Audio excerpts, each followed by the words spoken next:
Okay, tell me if you've ever been in this position. You're having a conversation with two people that you love very much. One person is in one room and another person's kind of over on the other side. Now, they can't see each other's facial expressions, but you can see that person's and that person's, and you're sitting in the middle. And they're having a disagreement. But again, they can't see each other's facial expressions, only you can see them. Now, the one person starts to go, like, can you believe this? And then you see the other person start to go, this is what I have to deal with. You might be feeling a little bit resentful, fearful, frustrated, angry, confused in this situation. And I want to give you some ways to kind of remove yourself safely so that way you don't have to be put in the middle of someone else's conflict. And what really comes to mind here is a child who's in the middle of two adults, their parents maybe having a conflict, or even adult children who still have parents who are going at it all these years later. You need to find a way just to remove yourself safely out of the picture because you don't want to deal with it and you shouldn't have to. And this is a very important disclaimer.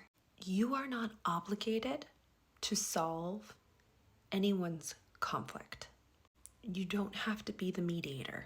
You're not Switzerland. You're going to be doing these people more favors by taking yourself out of the equation because they're going to have to figure it out on their own. When you're wrapped up in that situation, it's hard to remember things to say.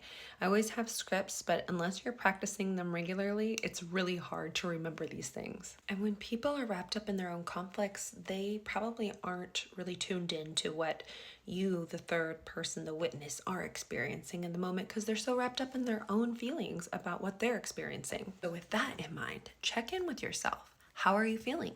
If you say to yourself, well, I'm feeling uncomfortable, I don't want to be here. Ask yourself, do I feel safe right now? Taking a breath with a 4 count, so holding to really regulate what's happening in the moment. And since scripts are so hard to remember, be honest, be clear. I'm feeling uncomfortable right now. I think I'm gonna take a step away. Or I would prefer not to be involved in this discussion, but I hope you two can work it out.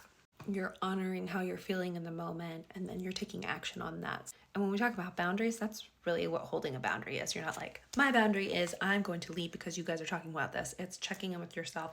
How do you feel? You feel uncomfortable. Okay. I can tell you need to work this out. I'm going to step away and hopefully you guys can get some solutions or some clarity. It's not easy being the third wheel in conflict, so I want you to have some tools when you are. Let me know if you want a part 2 on how to have separate conversations with both parties about what happens when they make those faces to you and the other person can't see them, so that way we can avoid it in the future.